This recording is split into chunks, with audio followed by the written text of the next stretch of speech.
Welcome to the show, man. I told you we were gonna make this happen more ways than one because I have so many independent artist interviews, man. I know as soon as I start putting them on Instagram, there's gonna be hundreds of these artists flocking here. So I'm just doing what I can on the YouTube whenever I have time. But I had to carve out some time for you to do our interview. You've been connected with me for a while. You've been a supporter. I think. How did you find out about me in the show originally? Because I think you connected with me on Twitter. Yeah. And I was actually doing my usual thing, networking, you know what I mean, getting after trying to go on ahead and expand. And I ran into you on there and yeah, we just went on ahead and kind of connected from there. I was a fan of the show, you know what I mean? You always have like a ton of dope fucking guests, old school, new school between, you feel me? Like you got the whole thing on Smash. So I always support that, man. And then, like us talking off camera and everything, building a rapport and everything, building a real good friendship, man, it's always dope to just connect because we both running around, man. You know Yeah. what I'm saying? We both trying to get this shit cracking. So at the end of the day, it's always good to link up. And we've been trying to do this for a minute. Yeah, we've been trying. I told you I was gonna get you before I left St. John's because this is streaming on all my platforms right now, of course. But before I leave the university here in a few weeks, I wanted to make this happen for you because I'm able to carve out time slots for independent artists. I can do whatever I want now. So since I'm the higher up person, so I can do whatever I want on the time frames. But we're here though. King Shampz is here. He's dropped a brand new project that back in December, Dawn of the Dead, which I was a fan of. Yes, Forbes, sir. was, Yes, Forbes sir. was my favorite song off of it. Oh yeah, now listen, man. Listen, bro. Everybody has a favorite off of the album. And I always feel as an artist, as soon as fans and DJs and different people all have their personal favorites, you really put together a really good body of work. That's what I truly believe. You feel me? And everybody had their own favorite song off there, man. It's been extremely successful. We're still pushing it. You know what I mean? Still promoting it, still getting after it, man. It's been an incredible run so far, man. hmm And I know you've been doing some things in the industry for a while, doing things with your group at Dead Wrong Records. You've been out here for a while. So to get the people to know who King Shampz is, tell me who you are, when you started rapping, and when you started putting this record company together, this record group with Dead Wrong Records. Oh, for sure, for sure. Well, me and my brother, we run a label, Azzan. We started doing this professionally, I would say about 6 years ago, 7 years ago. We've kind of been crafting our own sound for a minute. It kind of started back in the day. We always had a vision of making a record label and actually being like the greats, that we look up to, whether it's, Puff Suge, LA, LA Reeds, Barry Gordy's, all of the top guys, you know what I mean? Master P, you know what I mean? These guys that had an impact on our culture, we looked up to it. That was something that we idolized and we felt like we could go ahead and do. We have a musical background. We come from music, you know what I mean? We grew up listening to everything from Hendrix to the Beatles to Muddy Waters to fucking Dipset and whatever. You know what I mean? Like we just have just a great love for music and understanding for music. So it just fit like a glove, bro. We just wanted to kind of do something great. And I feel like we're on a trajectory to do that, man, for sure. Looking back, what was the first mixtape that you released? Because I believe you've been releasing mixtape not even just on Apple Music and iTunes, but on other platforms over the years. For sure, for sure. The first project that we officially dropped was Kings of Kings. That was a project that we dropped on all platforms. I believe that was back in 2012. After that, we dropped All Hell the King, which was just one like that Piff. That was my solo mixtape. And then we just dropped like a slew of singles in between that time because we felt like we could actually market the singles better. Coming from a label perspective, we felt like just dropping a bunch of projects and a bunch of projects takes a lot of time, and we still wanted to have content out. So we kind of found a middle ground that was able to keep us going forward. So in between time, we was just dropping singles, and that's before Dawn of the Dead. And then me and Azzan just had the idea like, yo, let's put together a great slew of East Coast artists and, let's get this shit cracking. Let's show people on a platform. You know what I'm saying? I feel like a lot of the doper artists that actually can spit coming from where we come from, Philly, New York, Connecticut, Boston, whatever, they don't really get a chance to show how they're spitting. And on the project, we got people from New York, we got people from Buffalo, of course, Philly, where we're from. And we just been putting it together. So yeah, for years we've been grinding, man. And I feel like Dawn of the Dead is exactly what it's called, is Dawn of the Dead, Dawn of the Dead on records. You know what I mean? We coming for that ass, baby. They got to deal with us. Mm-hmm. Was the title Dawn of the Dead? Did you draw any inspiration from George A. Romero's classic Dawn of the Dead? Nah. No? You know, we was thinking and I gotta be honest, you know what I mean? I gotta be honest. I think what kind of came from it is just kind of like how I was explaining it, where it's like we felt like it was the dawn of a new era. Mm. You know what I'm saying? The new era in hip hop music, a new era in music, period. And we just wanted to kind of put our stamp on shit. You know, as you know, we released it towards the end of 2020. 2020 was a turbulent year for everyone. You know what I'm saying? But we wanted to kind of show a form of being resilient. You know what I'm saying? Through all of the tough times, and actually show something positive and really put together a great body of work. And I think like we were able to accomplish this. So Dawn of the Dead, man, it's a special project, man, and it's still picking up. It's still doing a lot of great numbers, still doing a lot of great things for us. So I'm very proud of the project. Mm-hmm. Yeah, it's a good body of work as far as real hip hop goes, as we all know. We've had our conversations, of course. And when did you really start rubbing elbows in the industry with industry people? And we've talked about certain people, some people. I think we remember who we talked about. But when did yes, you start? sir. Yes, sir. That was an interesting conversation, but one that needed to be had. Yeah. So, when did you start rubbing those elbows and making those connections? I actually think we really started making a lot of connections and a lot of waves in the industry with a lot of higher ups, a lot of different rappers and producers, and a lot of different guys. Once we really started dropping a slew of singles, I feel like once we kind of started understanding how to put together our own campaigns and how to guerrilla market our music, that's when it started to catch a lot of people's eyes. Because I mean, come on, bro, like you're a DJ, like you get crazy submissions every fucking day from all over the fucking place. Oh. You know how this thing goes. And some can be really good and others can be shit. Yeah. I've had plenty of those. Yeah, you know, like we can sit here and build off of that alone. You feel me? Just like talking about like, yo, like it's a lot of music out here. So as an artist or someone who's running a record label, how do you stand out? You know what I'm saying? So one thing we kind of latched onto was guerrilla marketing. And I think it started turning a lot of eyebrows because it's like, hey, these dudes are sending links like how we got to know each other via Twitter. I'm sending links. I'm networking. I'm not scared to network because the thing is, you have to be able to build relationships. Relationships are important. And we had to understand that early on. It was like, yo, we got to push this shit because how are we going to be able to separate? Where your mom got a mixtape, my mom got a mixtape, your uncle may be working on his first album, my uncle working on his sixth. Like everybody fucking does music. So how do you separate? How do you start getting the eyes of these people that are big in the industry to look at you? And it was from guerrilla marketing. It was from dropping really dope content.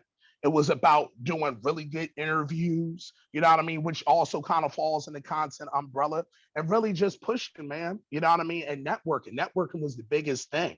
And I think it started to open the eyes of a lot of people in the industry where we've got a lot of allies now. You know what I mean? Enemies come with it because, as you well know, at the end of the day, if you're a young force and you doing your thing, motherfuckers start getting scared of you. They do. They get a little shook. And that's what we're here for. We're here to make them shook. That's why you here for, to make motherfuckers shook. Be a little uncomfortable. So they know that. You know what I mean? And I feel like those things are what kind of started opening up more and more doors for us, as far as like getting to know a lot of different industry people and having those allies. What do you think was the most important connection that you made? Oh, man. The most important connection. Honestly, to tell you the truth, I think it really would have to be with DJs. Mm. And I would just have to say DJs as a whole, because of you guys are the ones that still control the music. And You like to an extent, because of the payola with the record companies now. If we're talking clubs and stuff and Instagram live things, we can play that stuff. If we're talking radio, well, for me, I mean, I'm on my own station, especially with college, so we don't get paid to play anything. So we choose what we play. That's different. If we're talking right. commercial radio, unfortunately, the good artists don't get any attention because, God forbid, you put on someone who has talent and MC skills. I mean, give me a break. But you put someone on now just based off of the numbers. It's not about talent anymore. It's all about how much numbers you do. Mm. I can agree with that. The only reason why I say you guys still have a lot of power is because regardless, like you said, when you start talking about payola and all this and the third, we still have to see you guys somehow, some way. Yeah. You know what I mean? You like, can still see me, that's for sure. You could see me, but it depends. Like if you're gonna hand me some trash, I'm not gonna play it, because the thing with social media to nowadays, which is crazy, is everyone thinks they're a rapper, everyone thinks they're a celebrity, everyone thinks they're good at what they do. I've gotten complete trash where it just sounds like a mess, like mumble rap in their basement or their bedroom, which is just atrocious. And then you'll get the artists. And a great example was when I saw a clip of Drewski, because Drewski, shout out to DJ Drewski's been on the show. He had an artist come in. I don't know if it was staged or it was true. An artist came in and basically interrupted his interview that was going on, because he has this independent artist interview movement, which he does called The Movement. Mm-hmm. And all of a sudden, this guy comes in and he rips the guy out of the chair who he's interviewing. He's like, "You've been avoiding me for months and ducking me for months, and we're doing our interview now." And it's like, that's what certain interviewers and DJs have to go through. And everyone thinks they're a celebrity. And that's what it comes to. Everyone thinks they're a celebrity. So I do get the messages. Yep. Why aren't you playing my record? Why aren't you putting me on the show? You're not entitled. I call you. You know what I'm saying? The DJs and the personalities call you. But see, okay, you see what I'm saying, though, bro? Yeah. This is exactly what I'm saying. Yeah. Because the thing is, and going back to answering the question, it's like, bro, like, you guys have that kind of power, because press is everything for an independent artist. It's everything. You need press. If you don't have press, no one gives a fuck. And I can totally agree where you do have the rappers who are entitled, and it's like, bro, you shit. Like, you're not good. Just because you can fight don't mean that you right. That don't mean shit. Just because you come up to a station, you want to brody shit and, act some kind of way and yada, yada, yada. It's like, bro, listen, again, like you said, you guys have that kind of power. And you guys have a lot of different things that can benefit artists, but it comes down to being professional. It just comes down to being professional, like in anything. You know what I mean? And a lot of these motherfuckers come off, where we're still acting like this shit is, like, bro, like, don't nobody owe you shit. You feel me? Like, no one owes you a motherfucking thing. No. So your ass thinking that, DJ Max, he gonna play my shit. He got the plugs up there. He gonna do this, that, and the third. He over here, he over there. Listen, if he don't fuck with it, he don't fuck with it. Yeah. That's just how it is. It don't mean that, just because you say so, it's just gonna happen. Nah, that's never how the world works. I can't go into a pizza store and mow 90 niggas out the way to get a slice of pizza. That's not how the fucking the world works. It don't work that way. No, it doesn't. It's ridiculous, bro. It's insane.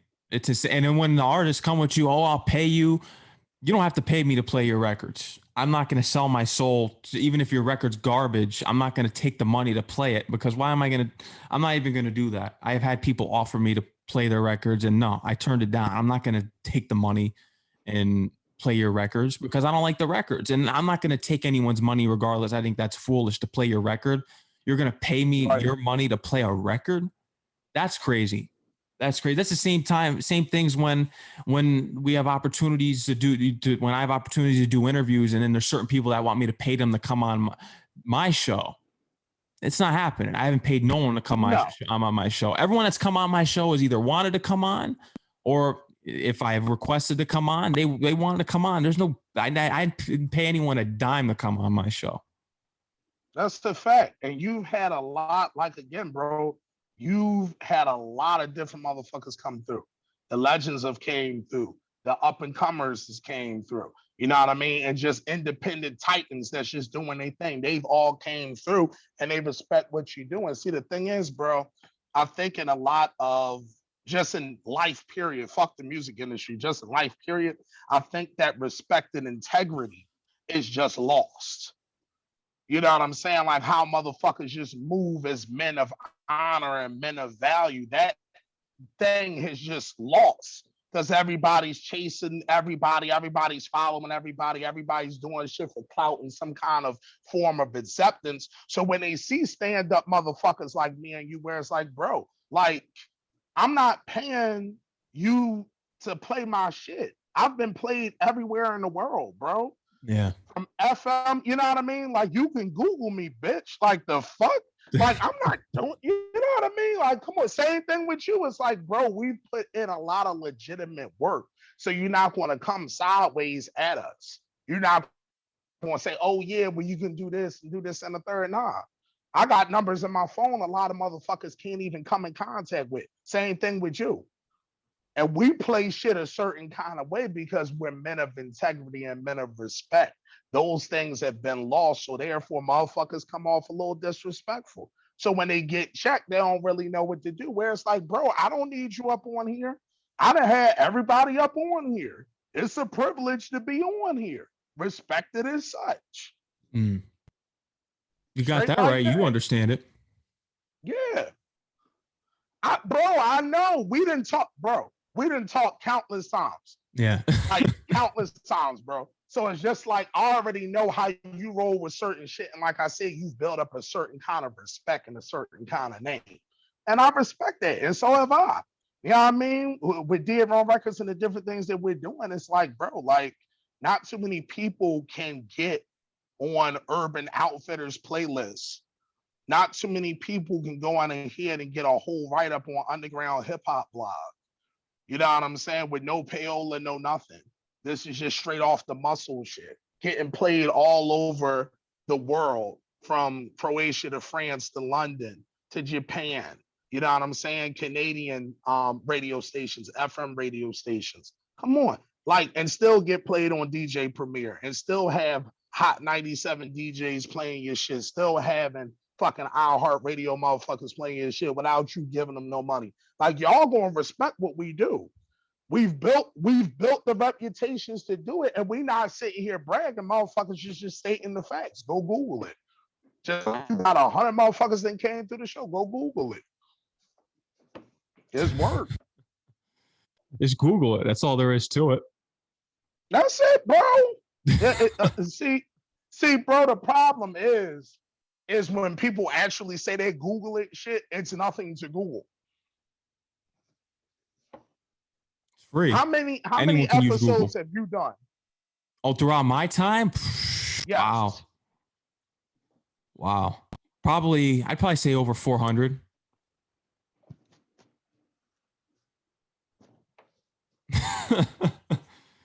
Come the fuck on. Yeah. Come on. You know what I'm saying? Like, it comes down to a point of, we have to respect the people that put in the work. You know what I'm saying? It is a music business, but like I said, I treat everybody with respect. And I'm not going to treat you like, oh, you know, you're just another DJ or this, that, and the third. Because this is the thing. Not everybody gets opportunities. You could be in front of 100 people to 100,000 people. It's more people than you knew.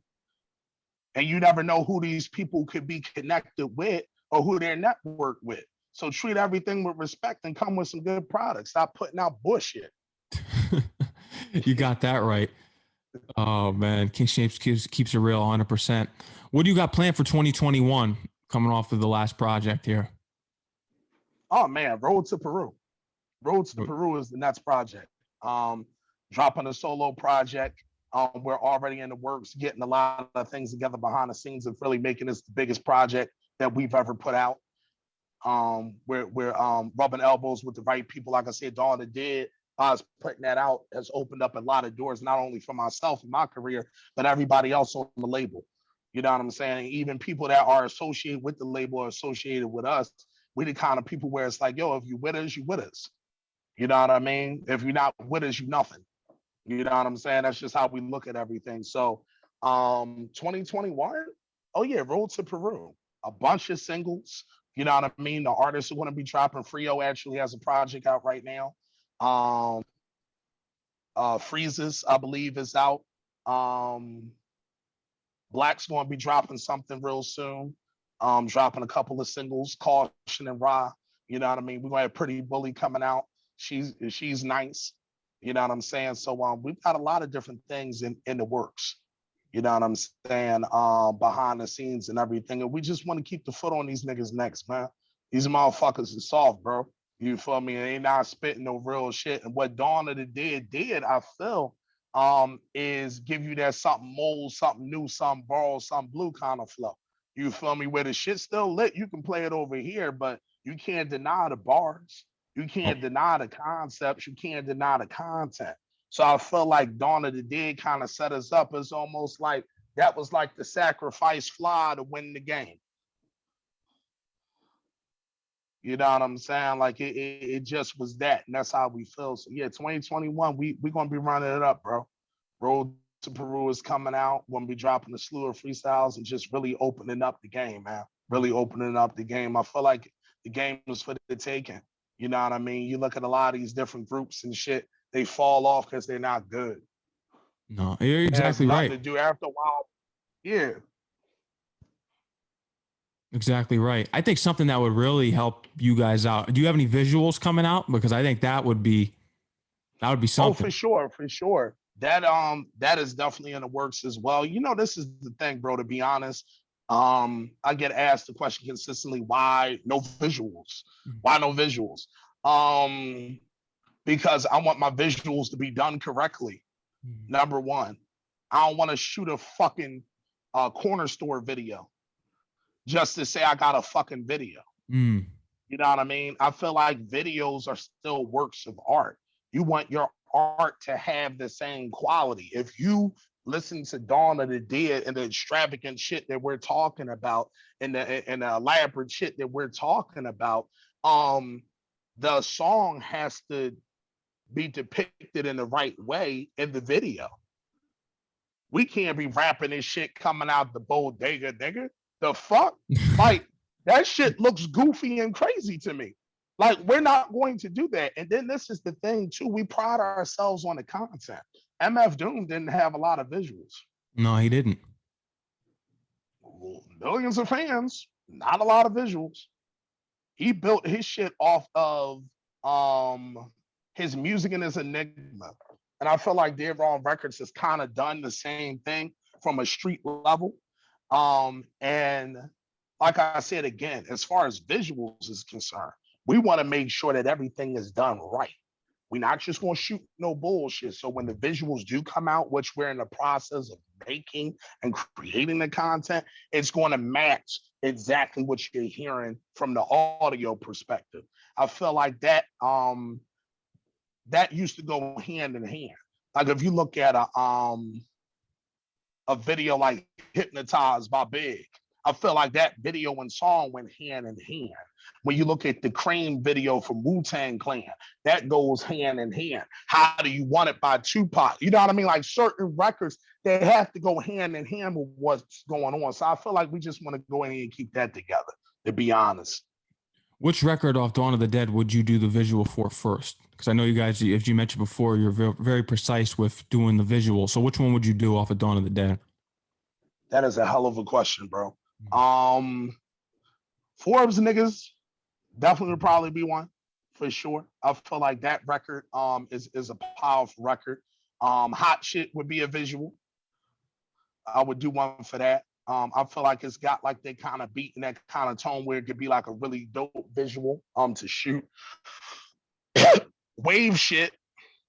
Wave shit. I feel like just by the beat and how the beat's going, if you actually make like some crazy fucking shit with it, it'll really enhance the record So yeah, probably those three like off the rip. If somebody was like, yo, today we have to shoot something, those would be the three for sure. Those are For the three sure. for I'm sure. going in with them. Any underground performances that you got coming out this year at all? You know what, man? Due to all of this COVID shit, bro, we're really just taking our time with it. Trying to go in here and see what venues are opening up. A lot of them are starting to open up more in New York. So we got a couple of opportunities up there.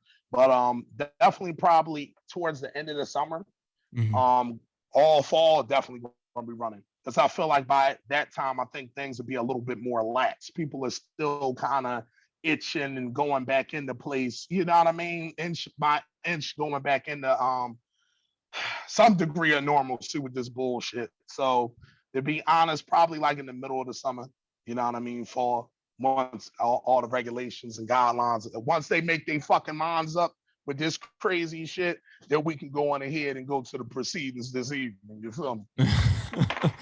Have you been able to network with any artists, especially this one that's been on my show, OT the Real? He's doing his thing. I think he's from Philly. Mm-hmm. Yeah. I think he's from Philly. Nah, you know what? This is the thing. I'm always open to working with anybody as long as they dope and as long as they real. You know what I mean? I'm always open to work. He's definitely a dope artist. You know what I mean? Shout out to him. Shout out to the whole Philly doing their thing. Mm-hmm. You know what I mean? RJ Payne's doing his thing. You know, Quilly doing his thing out here. You feel me? You know, who else? Who else? Just from like the rapper side of things. Uzi and Meek, they out here. They from Philly. I gotta show them love and respect. You know what I mean? Them brothers is doing their thing as well. So yeah, shout out to the whole Philly, everybody that's doing their thing, man. And he's definitely an incredible artist. I done see him freestyle to like every fucking beat. So he gets busy. He does. I agree with you on that. Philly's, you got some upcoming real artists out here. I'll tell you that, and you're one of them. I appreciate As far as the ones that take it seriously with their pen, you're in there. You know, you're in there. People just gotta keep finding. They gotta keep looking, keep digging in those crates. Bro, it's all about pushing, and I appreciate it. And I honestly feel, no bullshit, there hasn't really been a artist from Philly like me before. And I say that wholeheartedly, where when you listen to A Dawn of the Dead or any of the previous work I've put out, I feel like from a lyrical perspective, from a swag perspective, from being able to put a record perspective, I feel like I'm the most complete artist to come out of my city. I don't really see too many guys that's done it, because the thing is, I feel like you have a lot of guys that are in Philly that are just good freestyle dudes. You have a lot of guys that are just good at just making songs. You have certain guys that just do club records. You know what I'm saying? I feel like if you go down on Dawn of the Dead and actually listen to every track, you have a Forbes niggas, the versatility and the different flow patterns that I have in there. Hot shit. Then you go listen to My Block. You know what I'm saying? Where that's just a whole street record. And then you go listen to Wave shit. Honestly, and I don't really say it cocky. It's just like the work speaks for itself. You know what I'm saying? I don't see a lot of guys like that. And you tell me, because you a motherfucker that's well respected. You tell me if I'm sounding crazy to you. No, because I've really. Sent you a gang of records. Yeah, no, you're nice. Like, you wouldn't be here if you weren't. Come on. Yeah. Can you tell him, please? Yeah. Okay. King Shampz wouldn't be on the show here today if I didn't think he was nice. That's for certain. But we do, if it's an independent artist, no, you're here, you're nice. There are times as a DJ, you got to apply to the mainstream audience, right, which I've had to do due to the college platform and building up my rapport with people. You got to put those artists on sometimes. Word. Not the whack ones, like the whack independent artist ones that make the SoundCloud songs in the basement, but the mainstream ones that you see in the top iTunes charts. Word. And I'm telling you, bro, the way Dead Wrong Records is moving, do not be surprised when you see Road to Peru and all of these different projects that we drop on the Billboard charts. It's coming. it's on its way. The way this sound has kind of impacted and shook up a lot of different rooms, bro. I'm telling you, when you see it on the Billboard charts, and we'll go back to this. We'll go back right to this interview. We'll go right back and we'll say, oh, he said that shit. He said that. It sounded crazy, but it don't sound too crazy when we putting the numbers on the boards. Yeah, we're going to look back on it. It's going to happen. You got to speak it into existence. Damn right. Yeah. Damn right. You better believe in what you're doing, because and you know this. You know this to be true. You better believe in what you're doing, because nobody else will. Yeah, no one else see will. You believe so much, yo, once they see you believing and you moving, yo, listen, everybody wants to go on in here and be your friend all of a sudden. You know how that go. Oh yeah. Oh, please. I'm going to be moving in small circles. I've had my come to terms with people in life. So always move in small circles. So that's a fact. Always move in small circles. But King Shampz, I know we're going to talk after, but is there anything else you'd love to tell the audience up here? We went over the new projects, your come up in rap, the connections you've made, things you got planned for 2021. Anything else you'd love to let the audience know? Oh man, yeah. Just look out for us. You know what I mean? Go follow the SoundCloud page. Dead Wrong Records. I'd like to go on in here and say shout out to you for having me on the platform in the first place. I really appreciate it, brother. We've really been trying to build up to this, and it's a blessing to finally get it done. Yeah. Yeah, follow me on Instagram. At King Shampz. You know what I mean? I'm always dropping different updates. I'm always dropping different motivational quotes on my page. I call it Shampz Word of the Day. You know what I mean? Just to get you through the day with some kind of positivity and some kind of thought that can go in here you can implement into your life. You know what I'm saying? Yeah, and go check out Dawn of the Dead. Like, we just not talking this rap shit for nothing. We really do this shit. Like, from top to bottom, everybody that's on the album did a phenomenal job. Radio Rob, Pretty Bully, you know what I mean? Myself, Azzan produced all of the records, did all of the hooks. He went fucking postal on that whole project. Shout out to Def Soldier, who's from the Bronx. You know what I mean? He came through and did his thing. Black, you know what I mean? Just naming the team, man. You know, we've got a lot of different artists with a lot of different skill sets, and they bring it to the table, man. And it's a hell of fire gumbo, man. So go check out Dawn of the Dead. It's on all platforms. Go follow me at King Shampz on Twitter and Instagram, and look for us. Look for us. Dead Wrong Records is going to take this shit over. We already starting to rub elbows with the high ups. So, you know, don't be mad at us when we come through in them new trucks, baby.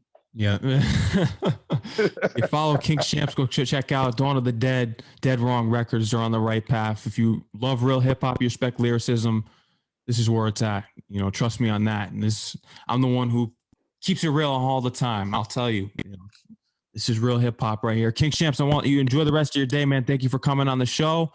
And, until next time, you'll be on the show again when you drop the new project. Definitely, brother. Like I said, I appreciate you for having me, man. No doubt.